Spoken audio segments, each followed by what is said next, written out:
জীৱনত কিছুমান মানুহ আছে যিসকলে কাষত থাকিলে কন্দুৱায় আৰু দূৰত থাকিলেও কন্দুৱায়।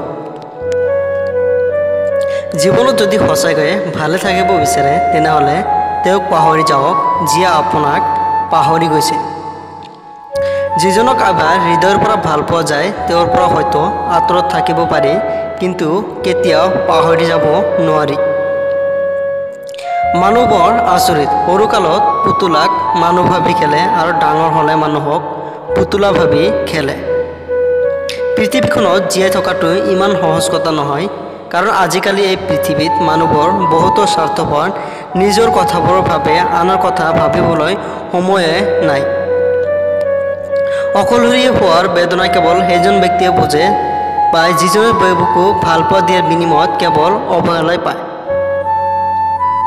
কেতিয়াবা এনে লাগে অলপ স্বাৰ্থপৰ হোৱাৰ প্ৰয়োজন, কাৰণ চাৰিওফালে য'তে চাওঁ স্বাৰ্থপৰে দেখা পাওঁ। সময়ত সলনি হ'বলৈ সময় লাগে, কিন্তু মানুহ সলনি হ'বলৈ সময় নালাগে। যিমান বেছি আশা কৰিবা তেওঁ সিমান বেছি কষ্ট পাবা। এয়াই প্ৰকৃতিৰ নিয়ম।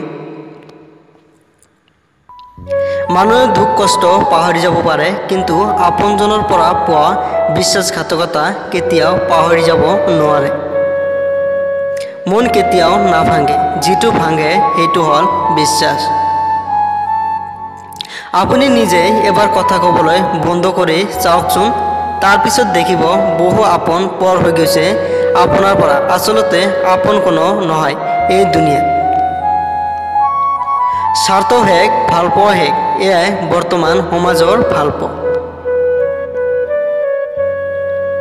কলা ছোৱালীজনীক সকলোৱে প্ৰশংসা কৰে, কিন্তু কলা ছোৱালীজনীক কোনেও পত্নী বনাব নিবিচাৰে। এইখনেই আমাৰ সমাজ।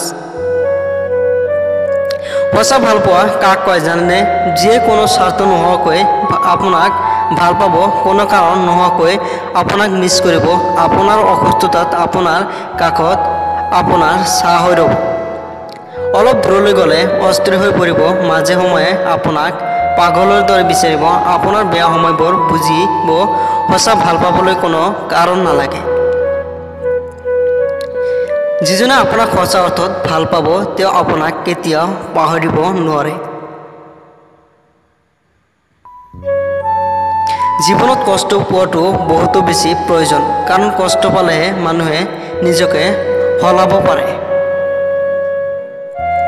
সুন্দৰ চেহেৰা নহয়, সুন্দৰ চৰিত্ৰৱান কাৰোবাক জীৱন সংগী হিচাপে বাছি লোৱা সুখ। নাপালে তেওঁৰ পৰা কষ্ট অনুভৱ কেতিয়াও নকৰিব। এটা কথা মনত ৰাখিবা, মানুহ হেৰাই গ'লে বিচাৰি উলিয়াব পাৰি, কিন্তু সলনি হ'লে তেওঁক বিচাৰি উলিয়াব নোৱাৰি। তেওঁ কেতিয়াও আপোনাৰ ভাল বন্ধু হ'ব নোৱাৰে, যিয়ে আপোনাৰ সন্মুখত ভাল কয় আৰু পিছফালে বদনাম কৰে। সকলোৱে কয় ভালপোৱা প্ৰকাশ কৰিলে অৱহেলা পোৱা যায়, কিন্তু মই কওঁ সঠিক মানুহৰ লগত ভালপোৱা প্ৰকাশ কৰিলে অৱহেলা নহয়, বৰঞ্চ দ্বিগুণ ভাল পোৱা যায়। জীৱনত এনে এজন ব্যক্তিৰ প্ৰয়োজন যাৰ কাষত জীৱনৰ সুখ দুখ, হাঁহি কান্দোন, ভাল বেয়া সকলো শ্বেয়াৰ কৰিব পাৰি।